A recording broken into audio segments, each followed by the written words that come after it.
দেখলাম যে চুরি করে দেখলাম ইংরেজিতে প্রবন্ধ উনি লিখেছিলেন, যেটা কার একটা পিডিএফ পেয়েছে সকালে, সেখানে নাম আছে the rise of predatory journalism, দুইটা উদ্ধৃতি চিহ্নের মধ্যে প্রেডেটরি জার্নালিজম ইন বাংলাদেশ।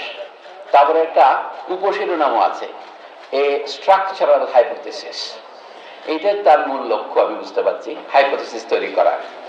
কিন্তু আমি আটকে গেলাম প্রেডেটর শব্দটাতে। আপনি জানেন, কেউ যদি বলেন না আমি তোমার হাজব্যান্ড, আমি তার কাছ থেকে কি শুনতে চাই? আই এম ইউর হাজব্যান্ড বলে শুনতে চাই, ভদ্রমহিলা বলবে আই এম ইউর ওয়াইফ, না তো স্বীকৃতি বিয়ে তো হবে না, মিয়া বিবি রাজি তো কেয়া করে কাজী। কাজী যখনই একটা শব্দ হাজব্যান্ড বললে ওয়াইফ হয়, কারণ হাজব্যান্ড ছাড়া ওয়াইফ হয় না। সান বললে ফাদার হয়, সেরকম প্রেডেটর বললে আরেকটা শব্দ মনে পড়ে আপনাদের, সেটা হচ্ছে প্রে। শিকারী সাংবাদিক যদি হয়, সে কাকে শিকার করে? অবশ্যই মামুন 4টা উদাহরণ দিয়েছেন, আমাদের উপাচার্য মামুন আহমদ সাহেব আরেকটা উদাহরণ দিয়েছেন। আপনারা নিজের প্রত্যেকে এরকম অজস্র উদাহরণ বহু গুণিত করতে পারবেন। কিন্তু এটা হচ্ছে প্রত্যক্ষ শিকারী, প্রে যেটা বলে সেই। কিন্তু আমরা পরোক্ষ আসল শিকার কারা? শিকারীর শিকার হচ্ছেন আপনি যাকে খবরের বিষয়বস্তু করছেন, পরিমণি, মুনিয়া, মামুনুল হক অথবা আল মামুন, অথবা এমনকি প্রথম আলো সেই নাম না জানা তরুণ, এরা হচ্ছে শিকার। আর আমরা যারা শুনছি আসল লোক কিন্তু আমরা ঝিকে মেরে বউকে শেখানো বলে একটা কথা আছে, যে এদেরকে মেরে অন্যদের শিক্ষা দেওয়া হয় তোমরাও সীমার বাইরে যাবে না। তোমাদের জন্য একটা উদাহরণস্বরূপ, এটা হলো উপদেশ অপেক্ষা উদাহরণ ভালো। এই প্রেদের নিয়ে একটা গল্প হচ্ছে, একটা সামান্য গল্প বলি আমি 1 মিনিটে। কার্ল মার্কস সাহেবের যে বিখ্যাত থিওরি যে সমাজের শ্রেণী সংগ্রাম আছে, কার্ল মার্কস কখনো একা বলেন না যে সমাজের শ্রেণী সংগ্রাম আছে, তার আগে বহু দার্শনিক বলেছেন এটা।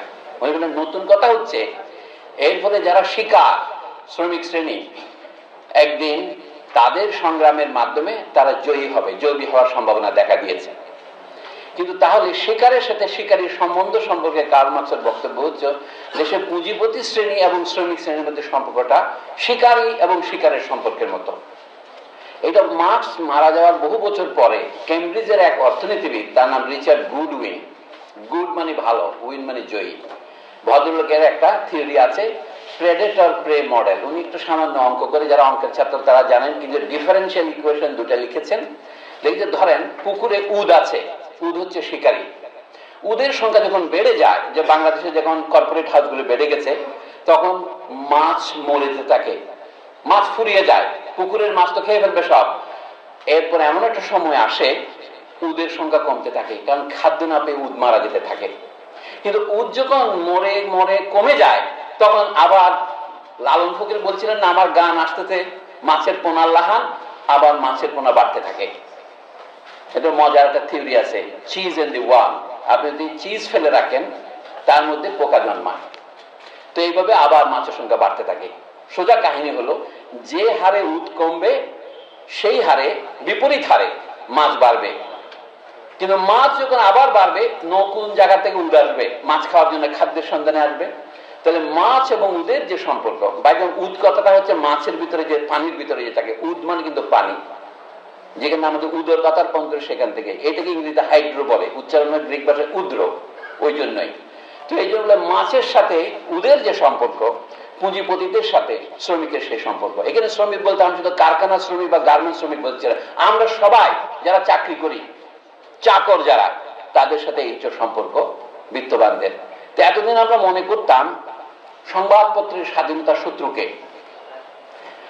রাষ্ট্র, এটা আমরা জানি, কারণ বাক স্বাধীনতার বিরুদ্ধে রাষ্ট্র খড়গহস্ত হয়ে থাকে। সংবাদপত্রের আরেকটা বড় শত্রু যে আছে সংবাদপত্রের মালিকেরা, সেটা এখন ক্রমশ স্পষ্ট হচ্ছে। এইটাকে কি আমরা ফেসিবাদের জমানার আবিষ্কার হিসেবে নেব? তখন আবার প্রশ্ন জাগে ফেসিবাদের জমানাটা কি? ফেসিবাদ শব্দটা আবিষ্কৃত হয়েছে শখানেক বছর হয়, আপনারা জানেন। এটা ইটালিয়ান ভাষার শব্দ। ফেসি মানে হচ্ছে লাঠি বা সড়কির একটা বান্ডল, ফেসি মানে বন্দা বলি আমরা বাংলায়, বন্ড। এইটা ইংরেজিতে ফ্যাসিনেটিং বলে একটা শব্দ আছে, তার গোড়া কিন্তু ওইটাই, যেটা আপনাকে আকর্ষণ করে।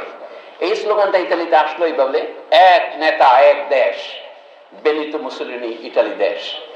এবং এইটার বাংলা অনুবাদ আপনারা শুনতে পেয়েছেন, কখন থেকে শুনতে পেয়েছেন? 1972 পরে শুনতে পেয়েছেন। প্রশ্ন হচ্ছে ফ্যাসিজম যদি ইটালিতে উদ্ভূত হয় 1921-22 সনে, 22 সনে তারা ক্ষমতা দখল করে, তার প্রায় 10 বছর পরে জার্মানিতে অ্যাডলফ হিটলার যখন ক্ষমতা দখল করেন, তখনকার সংবাদপত্র পড়লে দেখতে পাবেন তাকে বলা হতো জার্মানির মুসলিনি। কারণ মডেলটা হচ্ছে ইটালির প্রথম মহাযুদ্ধোত্তরকালে বেকারদেরকে কেন্দ্র করে একটা ইটালিয়ান জঙ্গিবাদ তৈরি করেছে। মাত্র 30-35টা আসনে জয়ী হয়েছিলেন মুসলিনি। জয়ী হওয়ার পরে তিনি জোর করে ক্ষমতা দখল করেছেন, মার্চ করে। তারপরে তিনি বিরোধী দলকে দমন করা শুরু করেছেন এবং তখন তিনি নির্বাচন 24 সনে তার পার্টি আরো বেশি বিজয়ী হলেন। এই জন্য ক্ষমতায় গিয়ে, যেটাকে আমরা কিংস পার্টি বলি, ক্ষমতায় গিয়ে যখন কেউ দল গঠন করে এবং তার মাধ্যমে খানিকটা জনপ্রিয়তার মাধ্যমে অন্যদেরকে দমন করে, সেটা হচ্ছে আদি ফ্যাসিবাদ। আমরা বাংলা বলতে পারি ধ্রুপদী ফ্যাসিবাদ। কিন্তু ইউরোপীয় রাজ্যগুলি চলে যাওয়ার পর আমাদের এখানে যারা নব্য শাসক যারা হয়েছেন, তাদের ফ্যাসিবাদটাকে এখন বলা হচ্ছে পরবর্তীকালের বিলম্বিত ফ্যাসিবাদ। আপনি বলছেন না কিন্তু পোস্ট ট্রুথ বলছেন, কিন্তু পোস্ট ফ্যাসিজম বলছেন না, এরা হলো লেট ফ্যাসিজম। এখন আমাদের দেশে ফ্যাসিজমের জমানা কথাটা যখন ব্যবহার করেছেন খুব সুন্দর, কিন্তু মামুন ইংরেজিতে যা লিখেছেন বাংলা কিন্তু তা একটু পিআইবির কল্যাণে সামান্য করে বদলে নিয়েছেন। ইংরেজিতে ফ্যাসিবাদের জমানার কথাটা নাই, শুধু rise of predatory journalism in Bangladesh structural hypothesis, আর বাংলায় আসছে ফ্যাসিবাদের জমানায় শিকারী সাংবাদিকতা। কথাটা খুব সুন্দর, কাব্যিক, এর মধ্যে একটা কবিত্ব আছে বোঝা যাচ্ছে।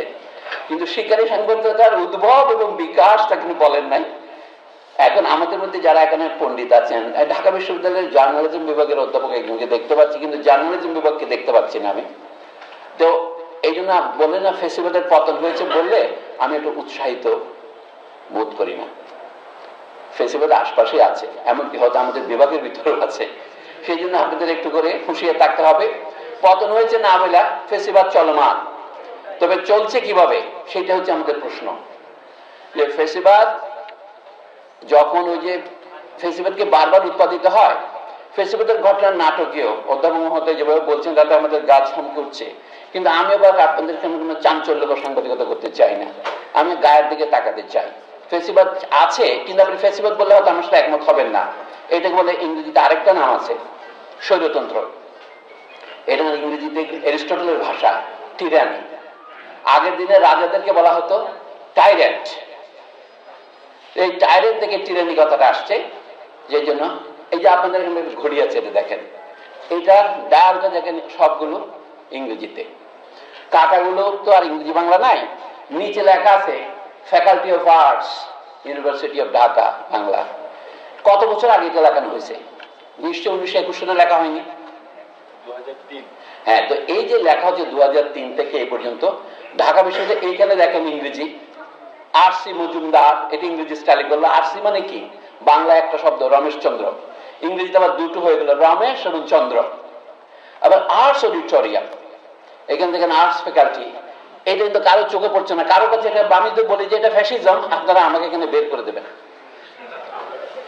কারণ আপনার চিন্তায় হচ্ছে না, কিন্তু এটা হচ্ছে প্রতিদিন ফ্যাসিজম পুনরুৎপাদিত হচ্ছে। বাংলাদেশের রাষ্ট্রভাষা বাংলা, এখন যে অকার্যকর সংবাদ কি বলি এটা সংবিধান, এই সংবিধানেও লেখা ছিল প্রজাতন্ত্রের রাষ্ট্রভাষা বাংলা। এটা বাতিল করে আপনারা যে রাষ্ট্রভাষা ইংরেজি ঘোষণা করেন, আমি প্রতিরোধ করতে পারবো না। সেটাকে আপনারা কি বলবেন? বলবেন এলিটিজম, ইম্পেরিয়ালিজম, ফ্যাসিজম তো বলবেন না। কিন্তু বাংলাদেশে ঢাকা বিশ্ববিদ্যালয়ের অডিটোরিয়ামের নাম, মানে যেন বাংলায় অডিটোরিয়াম কথাটা আমরা পারি না। ঠিক আছে, দেখেন। আচ্ছা, প্রেস কি? সব জায়গাতে প্রেস। যেমন আমরা যে প্রতিষ্ঠানের নামে সংবাদ করছি, এটা ব্যক্তি সমালোচনা হিসেবে বলছি না, প্রেস ইনস্টিটিউট বাংলাদেশ, পিআইবি। প্রেসের কি অনুবাদ করবেন? Press club. অনুবাদ করার দরকার নাই। অফিস যেমন করি না, টেবিল যেমন করি না, প্রেস রাখাই যায়। কিন্তু এই যে অকার্যকর আমাদের সংবিধান, তাতে লেখা হয়েছে কি ফ্রিডম অফ দি প্রেসের অনুবাদ কি লিখেছে? সংবাদপত্রের স্বাধীনতা। ওটা ভালো লাগে নাই, লিখছে সংবাদ ক্ষেত্রের স্বাধীনতা। কারণ পত্রের সাথে অন্যান্য জিনিস আছে। আপনারা যেটার নাম দিচ্ছেন এখন মিডিয়া। জার্মানির কবি গেটের কথা আমি বহুবার বলেছি, কারণ আমার তো কথাবার্তা স্টক কমে গেছে, এখন একই কথা বারবার বলতে হচ্ছে। সেটা হচ্ছে কি, যে মাত্র একটি ভাষা জানে সে কোনো ভাষাই জানে না। কথাটা আক্ষরিক করতে নিলে আপনারা কষ্ট পাবেন মনে। আপনি তো অবশ্যই একটা ভাষা জানে, সেও ভাষা জানে, কিন্তু ভাষা কি এটা বুঝতে হলে অন্তত দুটো ভাষা জানা দরকার। এই জন্য বলেন, যখন ইংরেজি আর বাংলা অনুবাদ করা শুরু করেন তখন টের পান কোথায় আমাদের সীমা, কোথায় আমাদের শক্তি। প্রেসের অনুবাদ করেছে আনিসুজ্জামান সাহেবরা সংবাদ ক্ষেত্র। ভালো মন্দের মন্তব্য আমি করছি না, খবরটা জানাচ্ছি। আমার কাজ হচ্ছে খোরশেদ আলমের মতো। খোরশেদ মানে সূর্য, ও কিন্তু সূর্যটা লিখতো না, আগে খো আলম লিখতো। আমার নামকে ছোট করে লিখলাম, কোনো আপত্তি নাই, কিন্তু ওর নামকে আমি ছোট করবো না, ও নিজেই করতো খো আলম। তা আমাদের পৃথিবী এখন খো আলম হয়ে গেছে। কি খোরশেদ আলম কেন খো আলম হয়? খোরশেদ আলম হচ্ছে এই জগতের সূর্য, জগৎ জ্যোতি। তো আমাদের এইভাবে কি নামকে অনুবাদ করা যায়? যায় না। ঢাকা বিশ্ববিদ্যালয় যখন তৈরি হয়েছিল নাম ছিল ঢাকা ইউনিভার্সিটি। কোন অবসরে কিভাবে ঢাকা বিশ্ববিদ্যালয়ের নাম চালু হলো আমি জানি না, গবেষণা করবেন। এই জন্য বলছি ফ্যাসিজমটা আমাদের প্রতিদিনের জীবনে আছে। অর্থাৎ সংখ্যাগরিষ্ঠ মানুষের মতামতকে উপেক্ষা করে তার উপরে নিজের মত চাপিয়ে দেওয়া, লাঠির জোরে অথবা টাকার জোরে অথবা অন্য জোরে, এটা হচ্ছে ফ্যাসিজমের সাধারণ বৈশিষ্ট্য। কিন্তু ফ্যাসিজমের বিশেষ বৈশিষ্ট্য হচ্ছে ইটালিতে অথবা জার্মানিতে যা করেছে, অথবা যুদ্ধের আগে, দ্বিতীয় মহাযুদ্ধের আগে স্পেনে কি করেছে। ফ্যাসিজম সারা পৃথিবীতে একটা মতাদর্শ এবং একটা ব্যবস্থা হিসেবে চালু হয়েছিল, এবং তার বিরুদ্ধে লড়াইয়ের নাম ছিল অ্যান্টি ফ্যাসিস্ট কোয়ালিশন, নাম ছিল পপুলার ফ্রন্ট। কিন্তু আমাদের দেশে অনেক বড় বড় সাংবাদিক এখন দেখি যে গত রেজিমকে ফ্যাসিস্ট বলা যাবে না, তারা ফ্যাসিস্ট বলতে রাজি নন। তার মধ্যে একজন সুবিখ্যাত সাংবাদিক হচ্ছেন জাহিদুর রহমান ডাক্তার। উনি বলছেন না, আমি এটাকে চোরতন্ত্র বলবো, ক্ল্যাপ্টোক্রেসি বলবো, কিন্তু বলবো না। কিন্তু বৈশিষ্ট্যটা হচ্ছে যখন মুক্তিযুদ্ধের চেতনা কথাটা ব্যবহার করা হয় তখন বোঝা যাচ্ছে এটা ফ্যাসিজমের লক্ষণের পুরোপুরি বৈশিষ্ট্য। কারণ মুক্তিযুদ্ধ ছিল বাংলাদেশের এই পর্যন্ত ইতিহাসের সবচেয়ে জনস্বার্থ সম্বলিত এবং জনপ্রিয়, জনসম্পৃক্ত ঘটনা। সেইটাকে ব্যবহার করা হচ্ছে একটা দলতন্ত্র শুধু নয়, ব্যক্তিতন্ত্র তৈরি করার জন্য। ফ্যাসিজমের একটা বৈশিষ্ট্য হচ্ছে এক নেতা এক দেশ, এই স্লোগান। ফ্যাসিজমের আরেকটা বৈশিষ্ট্য হচ্ছে এটাকে জনপ্রিয়, জনস্বার্থের প্রতিনিধি হিসেবে দেখানো। ইটালি যেমন দেখা হয়েছিল আমরা ইটালিকে আবার ঋত গৌরব পুনরুদ্ধার করবো। মার্কিন দেশের বর্তমান প্রেসিডেন্ট ইলেক্ট যিনি হয়েছেন, কয়েকদিন পরে ক্ষমতা গ্রহণ করবেন, তার স্লোগানের মধ্যে make America great again, make Greenland great again, এগুলো হচ্ছে ফ্যাসিজমের লক্ষণ। ওদের ফ্যাসিজমটা সারা পৃথিবীতে অনুরণন তৈরি করে, আমাদের ফ্যাসিজম আমাদের দেশের ভিতরে সীমিত থাকে। কিন্তু আমরা একটা খারাপ উদাহরণ স্থাপন করি, এটা অন্যরা অনুসরণ করবে। আপনি আচরি ধর্ম অপরে শেখাও, এটা আমাদের প্রত্যেক ক্ষেত্রেই হয়েছে। সংবাদপত্রের ক্ষেত্রে বিশেষভাবে কি কি হয়েছে তার অত্যন্ত অমূল্য সব উদাহরণ, এবং সেটাকে দেখার যে দৃষ্টিভঙ্গি অধ্যাপক মামুনের প্রবন্ধে আমরা পড়লাম, এটা আমরা শিখলাম। কিন্তু এইটার থেকে আমাদের শিক্ষাটাকে আরো একটু প্রসারিত করা দরকার। আমি শুধু বলছি, মামুন নিজে বলছেন যে এই জার্নালিজম কথাটার উৎপত্তি হয়েছে অষ্টাদশ শতাব্দীতে। কেন হয়েছে? কারণ তখন মানুষ বই পড়া শুরু করেছে, পত্রিকা তখন মানুষ চাঁদা দিয়ে পড়তো, ক্যাফেতে ক্যাফেতে মানুষকে পড়তে হতো পত্রিকা। কিভাবে ফ্রান্সে বিশেষ করে এটার বিকাশ হয়, লোকে তারপর সিরিয়াল যে আমরা বলি ধারাবাহিক যে উপন্যাস বের হয়, এটা ঊনবিংশ শতাব্দীতে বেড়ে যায় বালজাকদের লেখার সময়। আপনারা সেটা জানেন, কথাটা খেয়াল করেন না, জার্নাল কথাটাই ফরাসি ভাষা থেকে এসছে। জুর মানে দিন, দিনলিপি, এটা হচ্ছে জার্নাল, সেখান থেকে জার্নালিজম। তার সাথে বাংলা সাংবাদিকতার সম্পর্ক কি? এই জন্য বললাম ভাষা কমপক্ষে দুটো না জানলে আপনার মর্মটা বোঝা যায় না। ফরাসিদের দিয়েছিল আপনি দিনে যা লেখেন, ফ্রান্সে এই যে আমরা জার্নি বলি, একদিনে মানুষ 25 কিলোমিটার বা 30 কিলোমিটার পর্যন্ত যেতে পারে, ওই একদিনে যেটাকে জার্নি বলে। এবং যারা এক জায়গা থেকে আরেক জায়গায় যেত, এর জন্য জার্নিম্যান কথাটা আছে। এখানে একটা ফ্যাসিস্ট প্রকাশনা সংস্থার নাম ছিল জার্নিম্যান। এইটা হচ্ছে ফ্যাসিজমের একটা লক্ষণ। সে অতীতের জনপ্রিয় সিগনিফায়ার গুলিকে নিজের পক্ষে আত্মস্থ করে নেয়। সে বলে তার টিভির নামকে 71, এটা হচ্ছে ফ্যাসিজমের লক্ষণ। অথবা 21, এগুলি হচ্ছে আত্মসাৎকরণ। টিভির নাম 21 দেওয়া, আপনি বলে 21 আপনি দেবেন না কেন, এটা আমাদের ন্যাশনাল সিম্বল, কেন 71 দেব না? এবং তারপরে সে যে ভূমিকা পালন করে সেটা ভয়াবহ। এই হচ্ছে ফ্যাসিজমের আরো বহু লক্ষণ আছে। এখন সমাজে ফ্যাসিবাদের জামানাটা কি? মনে হচ্ছে যেন এটাকে বলা যেতে পারে বিংশ শতাব্দীর শুরুতে সূত্র হয়েছে, প্রথম মহাযুদ্ধের পরে এটা জয় হয়েছে। কিন্তু এর সূত্রপাত প্রথম মহাযুদ্ধ নয়। আমি এটা বলে আপনাদের দীর্ঘ বক্তৃতা করবো না। ইউরোপে ফ্যাসিজমের যে উদ্ভব হলো, আমরা তার থেকে এক শব্দ শুনেছি, মহা বিপর্যয়, মহা ধ্বংসযজ্ঞ, হলোকস্ট। বলা হচ্ছে 60 লক্ষ ইহুদিকে হত্যা করা হয়েছে। ইহুদি ছাড়াও অন্যান্য জনগোষ্ঠীকে হত্যা করা হয়েছে, কিন্তু সেটা বড় হয়ে আসে না, যেহেতু ইহুদিদের পক্ষে প্রচার করার মতো ইউরোপ এবং আমেরিকা আছে। আমি ওইটাকে অস্বীকারও করছি না, ছোটও করছি না, কিন্তু এর যে বড় বড় বিপর্যয়কর ঘটনা দক্ষিণ আমেরিকায়, উত্তর আমেরিকায়, মধ্য আমেরিকায় হয়েছে, আফ্রিকায় হয়েছে, আমাদের দেশগুলিতে হয়েছে। এমনকি 1947 সালের দেশ ভাগের পর ভারত পাকিস্তান ভাগের মধ্য দিয়েও, যেটাকে শান্তিপূর্ণ ক্ষমতা হস্তান্তর বলা হয়েছে, তাতেও সরকারি হিসাবে 5 লক্ষ লোক মারা গেছে, বেসরকারি হিসেবে 12.5 লক্ষ। এইগুলি তো হলোকস্টের মতোই ঘটনা, কিন্তু তাকে হলোকস্ট বলা হয় না। এমনকি প্যালেস্টাইনে যেটাকে নাকবা বলা হয়, সেটা তো হলোকস্ট, সেটা বলা হয়। এই যে বোঝাচ্ছে, সাংবাদিকতায় কিন্তু জনমত শুধু তৈরি করে না, এটা রাজনৈতিক মত তৈরি করে, থিওরি তৈরি করে, এবং যার হাতে ক্ষমতা আছে সেই ক্ষমতা তৈরি করে। আমার বক্তব্য হলো 1950-এর দশকে ফ্রান্সের উপনিবেশ মার্তিনিকের একজন কবি এবং রাজনীতিবিদ এমে সেজার, তিনি একটা বক্তৃতা দিয়েছিলেন। তিনি ফরাসি পার্লামেন্টের সদস্য ছিলেন। সেই বক্তৃতা 1956 সনে যে ভাষণ বেরিয়েছে, ইংরেজিতে নাম বলে ডিসকোর্স অন কলোনিয়ালিজম, এই যে উন্নয়ন ডিসকোর্সের মতো। উপনিবেশ উনি বলছেন, আপনারা যে হিটলারের নামে এরকম দুয়া দিচ্ছেন ইউরোপে, হিটলার এমন কোন অপরাধটা করেছে যেটা আপনারা দক্ষিণ আমেরিকায়, উত্তর আমেরিকায় এবং এশিয়া আফ্রিকায় করেননি? ফরাসি পার্লামেন্টের সভাকে নিরুত্তর থাকতে হয়েছিল। এটা 1952 সনে 50-এই বক্তৃতা প্রথম দেন। এটা 3বার এডিশন হয়েছে। ঘটনাচক্রে আমি বলছি, ওইটা আমি বাংলা একটা অনুবাদের চেষ্টা করেছিলাম 2008 সনে, এবং একটা পত্রিকা ছাপা হয়েছিল। সেই পত্রিকা আরেকটা ফ্যাসিস্ট পত্রিকা, ডেস্টিনি, ওটার নাম। তার ডেস্টিনিকে আপনারা জানেন। অর্থাৎ ফ্যাসিজমের যুগে আপনার পক্ষে আর আপনার সতীত্ব বজায় রাখা সম্ভব নয়। আমরা সকলে কিন্তু বিধ্বস্ত।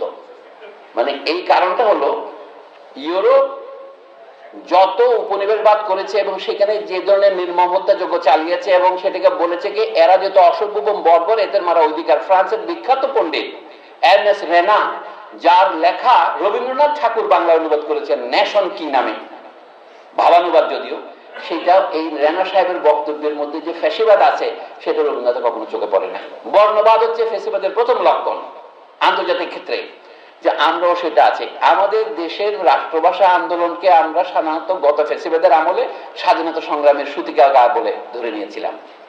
আনিসুজ্জামানের মতো মহাপণ্ডিত, জাতীয় অধ্যাপক বলেছেন, বাংলাদেশের 1971 আবির্ভাবের সঙ্গে 1940-এর লাহোর প্রস্তাবের কোনো সম্পর্ক নাই, সমস্ত কিছু শুরু হচ্ছে 52 সনের ভাষা আন্দোলন থেকে।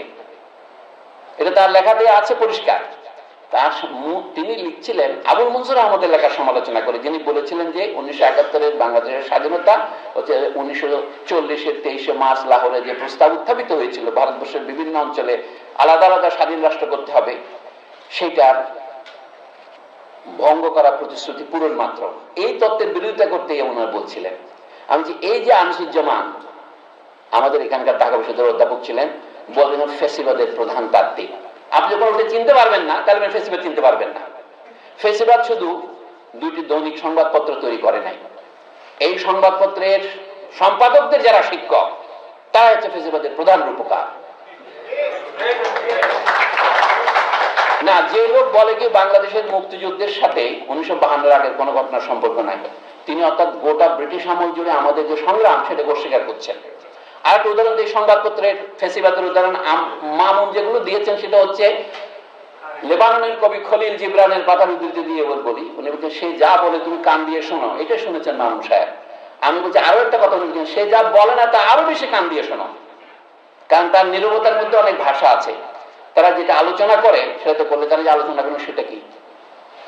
1957 সনে তথাকথিত সিপাহী বিদ্রোহের 100 বছর পূর্ণ হয়েছিল। তখন ঢাকার যত পত্রিকা আমি দেখেছি, 4টা পত্রিকা আমি দেখেছি, তখনকার অবজারভার, ইত্তেফাক, আরো 2টো বাংলা পত্রিকা, তারা সকলেই বিশেষ সংখ্যা বের করেছিল। ভারত সরকার, পাকিস্তান সরকার বিশেষ বই বের করেছিলেন। কিন্তু 2007 সনে 150 বছর পূর্তি উপলক্ষে ঢাকার কতিপয় দুর্বল বামপন্থীরা টিএসসিতে একটা আলোচনা সভা ডেকেছিলেন। এছাড়া কোনো পত্রিকা কোনো বিশেষ সংখ্যা বের করেনি, সরকারিভাবে কোনো বিবৃতি দেওয়া হয়নি, তার কোনো অংশ নাই। পলাশী যুদ্ধের উল্লেখ নাই, 1857 বিদ্রোহের উল্লেখ নাই, এমনকি 1947 সনে যে ব্রিটেন এখান থেকে বিদায় নিয়েছে বলে গুজব শোনা যায়, সেটার কোনো সরকারি স্বীকৃতি নাই। মানে আমাদের দেশে কি ব্রিটেন এখনো আছে না চলে গেছে? তবে এখানে পাকিস্তানের সাথে যৌথভাবে আমরা ভুল করে 1947 সনের 14 আগস্ট এই দেশে স্বাধীনতা উদযাপন করেছিলাম ঢাকায়, এবং সেটা আপনি 23 বছর করেছিলেন। পাকিস্তানের সাথে বিরোধের কারণে আপনি এটা বাদ দিয়েছেন, এই যে এটাকে কার্পেটের নিচে চাপা দেওয়া এবং এটা ঘটনা যেন ঘটে নাই, এইটা হচ্ছে ফেসিবাদ। 1857 সনে 10ই মে ভারতবর্ষের সিপাহীরা প্রায় ইংরেজদের 3টা সেনাবাহিনী ছিল, মাদ্রাজ, বোম্বে এবং বাংলা সেনাবাহিনী, এটাকে বলা হতো বেঙ্গল আর্মি, আসলে কেন্দ্র ছিল উত্তরপ্রদেশে। 1,40,000-এর মধ্যে প্রায় 70,000 প্রত্যক্ষ সংগ্রামে অংশগ্রহণ করেছিল। বহু সিপাহীকে ঢাকায় ফাঁসি দেওয়া হয়েছে। বাংলাদেশের বিভিন্ন অঞ্চলে রংপুরে বিদ্রোহ হয়েছে এবং বাংলাদেশের পূর্বাঞ্চলে বিদ্রোহ হয়েছে, চট্টগ্রাম থেকে ত্রিপুরা পর্যন্ত, সিলেট পর্যন্ত, কিন্তু সেটার কোনো উল্লেখ নাই। শুধুমাত্র রতনলাল চক্রবর্তী একটা সাধারণ বই উল্লেখ করেছিলেন, সিপাহী বিদ্রোহ বাংলাদেশ, তাতে কিন্তু স্পষ্ট উনি বলছেন এখানে বাংলাদেশের জনগণের কোনো সমর্থন ছিল না, সেটা সম্পূর্ণ ভুল। সম্প্রতি ভারতের আনন্দ ভট্টাচার্য বলে এক ভদ্রলোক একটা বই বের করেছেন, 1857 অ্যান্ড বেঙ্গল, সেখানে উনি রতনলাল চক্রবর্তীর ভুলটা দেখিয়ে দিয়েছেন। আমি যে এই ধরনের চিন্তা যারা করেন, বাংলাদেশে সিপাহীদের বিদ্রোহের পেছনে জনগণের কোনো সমর্থন ছিল না, এটা হচ্ছে ফেসিবাদ। আর একটা ফেসিবাদ কি, এই যে বলেন এইখানে যে ফকির সন্ন্যাসী বিদ্রোহের পটভূমিতে আখতারুজ্জামান ইলিয়াস খোয়াবনামা লিখেছেন, সেখানে যে ফকির মজনু শাহ, ফকির মজনু শাহের আত্মীয়রা এখন সমাজে এখনো আছেন, তারা মজনু শাহের নামে গাজীপুরের কাপাসিয়ায় একটা ব্রিজ দিয়েছিলেন, সেতুর নাম ফকির মজনু সেতু। গত আমলে সেই নামটা নেম প্লেট তুলে ফেলা হয়েছে পিটাইয়ে। আমি বলছি এইগুলো হচ্ছে ফেসিবাদ। ফেসিবাদ যদি প্রতিদিনের আবহে আমি না দেখতে পারি, তাহলে তাকে আপনি সরাতে পারবেন না।